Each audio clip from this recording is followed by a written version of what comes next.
A home is a total loss, but no injuries to any people or animals following a Wednesday morning blaze in Garing. KNEB.TV News starts right now. From your trusted source for news in western Nebraska and eastern Wyoming, this is KNEB.TV News. Presented by Plat Valley Companies, premier provider of financial services. Hello, I'm Ryan Murphy. This is KNEB.TV News powered by Plat Valley Companies. Thanks for joining me. In our top story, authorities say one person was displaced yesterday morning when fire consumed their residence in the Bellevue edition of Garing.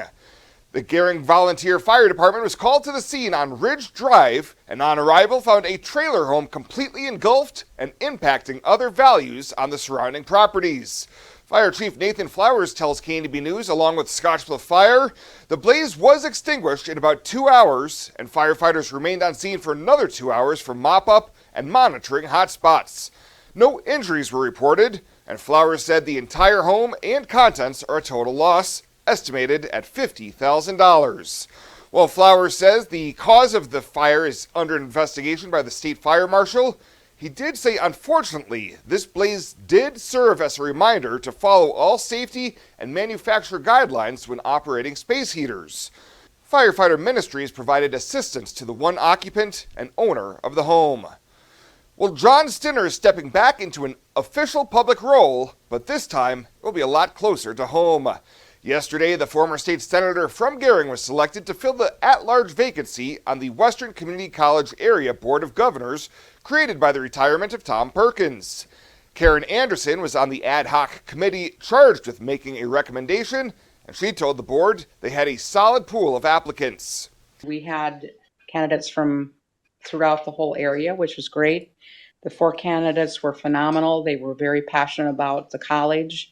It was very uplifting to see 4 people willing to serve on the board that were that excited about it. Stinner was on the road and had to join by meeting by Zoom so he could take the oath of office.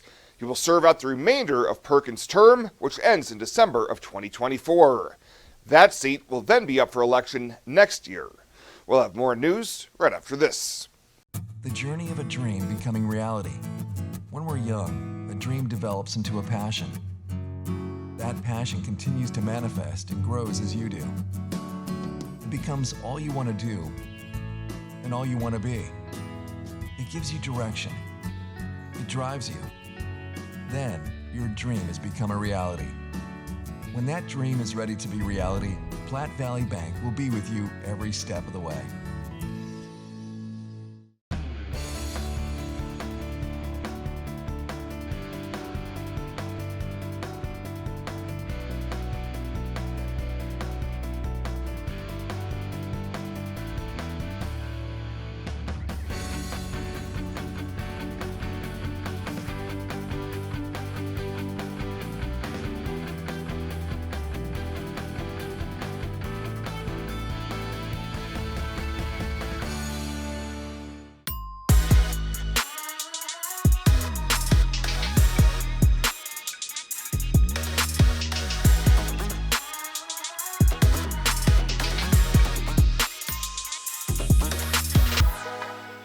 Welcome back. Local law enforcement and financial institutions are warning about the latest scam trying to separate you from your money, this time through text messaging.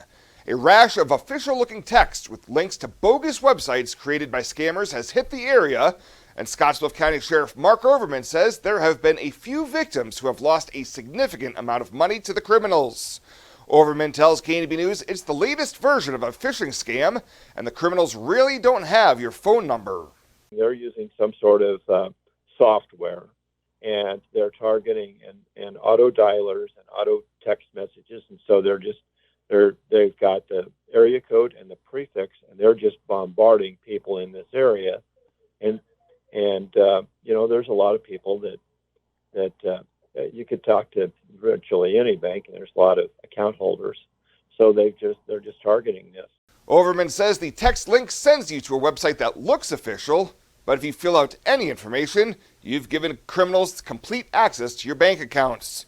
He says banks do not communicate fraud issues via text, and the best thing to do is to call your financial institution if you get one and then delete the message off of your phone. Well, no prison, no jail time for a Scottsbluff man convicted of a Class 2 felony charge of distribution of methamphetamine. 49-year-old Benjamin De Los Santos III was arrested back in June after a warrant was served on a Scottsbluff residence, and court documents say he was caught with 25 grams of meth inside his backpack. He was charged with possession of meth, 10 to 27 grams, possession of drug paraphernalia, and was facing a habitual criminal enhancement, which could have resulted in a mandatory minimum of 10 years in prison. However, during his October court appearance, he pleaded no contest to an amended charge of distribution of methamphetamine, and the remaining counts were dropped. On Tuesday, District Judge Leo Dobrevony sentenced him to just 2 years of probation. And it is National Collection Week for Operation Christmas Child, a global ministry of Samaritan's Purse, and local Operation Christmas Child volunteers are encouraging churches, youth groups, civic organizations, families, and individuals to fill shoeboxes and take them to drop-off sites throughout the Panhandle. Western Nebraska Area Coordinator Pastor Roger Gilming says, throughout the years, OCC and the Shoebox program have impacted the hearts of thousands of children across the globe. They take it home and they tell their moms and their dads and their grandparents, and it changes communities. It really, there have been many communities that have never had a church before, and after the Shoebox ministry comes to town, they want one. Shoebox items may include school supplies, toys of a non-violent nature, clothing and accessories, as well as personal care items, crafts, activities, and even a personal note. Panhandle drop-off sites are located in Mitchell, Kimball, Sidney, Bridgeport, Alliance, and Chadron, and you can find specific locations and times in our story at kneb.com. Make a great investment this Black Friday. Renewal by Anderson's awesome Black Friday event is back by popular demand. Don't wait another day. This is incredible. 20% off every window, plus a Visa gift card for up to $1,500. No money down, no interest, no payments for 18 months. Don't pay a dime until 2025. Make a fantastic investment. Act fast. This incredible offer runs from Black Friday, November 24th through December 8th only. But don't wait. Book your free estimate right now at rbawyoming.com. Renewal by Anderson's Black Friday sale is back.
Now, sports from the FNBO Sports Desk.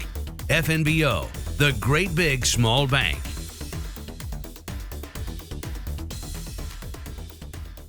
We are in the gym for today's update. For high school kids, it's that little window where the fall season is ended and the games and meets for the winter season have yet to get underway. But practice? Yeah, we're talking practice, and that's underway.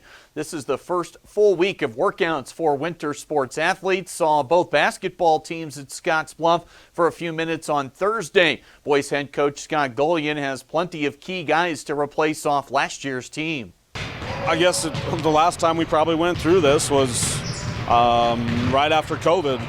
We lost pretty much our whole senior class, and those guys were the ones that were playing with Josiah Diolis and Sam Clarkson and those guys. And so the next year after that, we were pretty much starting over. We're not quite that starting over, but we got just a couple guys returning. So that adds a layer of, I guess, a challenge. Our standards don't change. I think our standards for how we play and the way we carry ourselves will never change. But expectations as far as if you're talking getting in the state tournament or whatever, I just think that's an end goal, and how we get there is the process, and that's what we really stick to every year, getting better every day and preparing ourselves for that moment when we get a chance to do that. Sophomore Nate Kelly, the top returner from last year's squad. Carter Reisig, another locked-in starter. 3 Fridays from now is opening night, and there's plenty of work to be done. We got to implement a lot of stuff. We got to develop guys and get them ready. We got a lot of guys that haven't played varsity basketball or significant minutes in varsity basketball, so trying to get them ready for that speed and that type of competitiveness. Now over on the girls' side for Scottsbluff, there's a change at the top with Bearcat alum and former assistant coach Hattie Burford taking over now as head coach. Scottsbluff brings back Paige Horn. She committed to Omaha yesterday along with fellow starter from a year ago, Marley Lockemer. I'm really excited. Yeah, it's been fun getting the girls in here and finally doing some basketball stuff, and so we're looking forward to it. Burford trying to put some building blocks for her program in place that she hopes carry over to the game floor.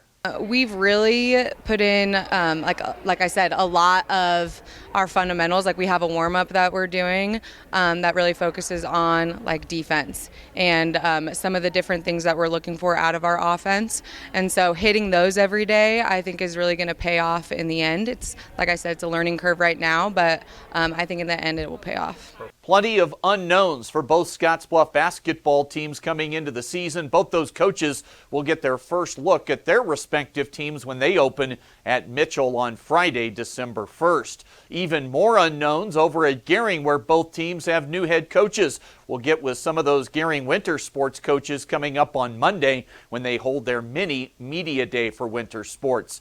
Basketball this weekend for WNCC will again have the Cougars out on the road. Same location this time around with both teams heading to Powell, Wyoming.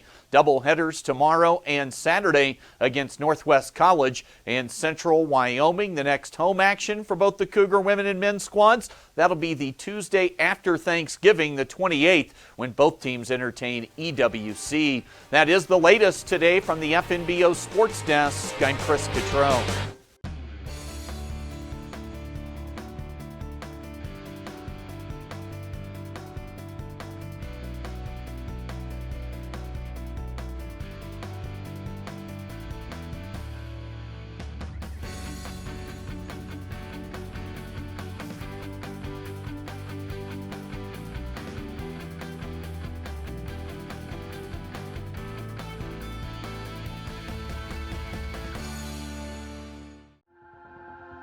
Culture trumps everything else. In my years, I've never worked for a company that treats people the way this one does. It is my passion for agriculture that brought me here in the first place, but not only that, there's a huge family-oriented atmosphere within the 21st Century Equipment. I love working for 21st. They found something in me that I didn't know in myself. An intern to where I'm at now is such a great opportunity, and that is what this company is about.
The community calendar is brought to you by Riverstone Bank. We're local and we love our community.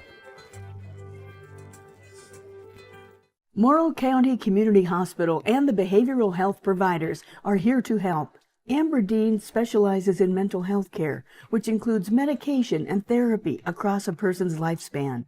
Melody Lacey helps people deal with a wide range of behavioral problems, from depression and anxiety to child psychiatry. Our dedicated team is committed to you and our community every time. At Morrill County Community Hospital, Bridgeport, Nebraska. Exceptional care right here at home. At Plat Valley Bank, we want to help you take advantage of every adventure. We know you have plans, goals, and dreams. Let us help you with them. Whether you are just starting the business you have always imagined or looking to grow your existing one, we have a business loan to fit your needs. Stop in and see us at Plat Valley Bank and let us help make your dreams a reality. You belong here. Plat Valley Bank, member FDIC, equal housing lender. And finally tonight, the Nebraska Game and Parks Commission will decommission and remove the dam at Carter P. Johnson Lake at Fort Robinson State Park for the safety of the public. The 480-foot-long earthen dam that was built in 1935 was reclassified as a high-hazard potential dam back in 2020 by the Nebraska Department of Natural Resources. It has since been found to be deficient in 3 areas that could lead to its sudden or complete failure. Those areas include a high probability of erosion and failure of the dam's auxiliary spillways during floods, concerns about potential leaks in the spillway conduit running through the dam, and the potential for excessive seepage and erosion through an open gravel layer just below the ground surface in the foundation of the dam. Now, should the dam fail, for the loss of life at Soldier Creek Campground and across Highway 20, both about 4.5 miles downstream, is unacceptable to both the Game and Parks and the NDNR. Well, that does it for us this time. Thank you so much for tuning in. Stay safe out there. We'll see you here next time.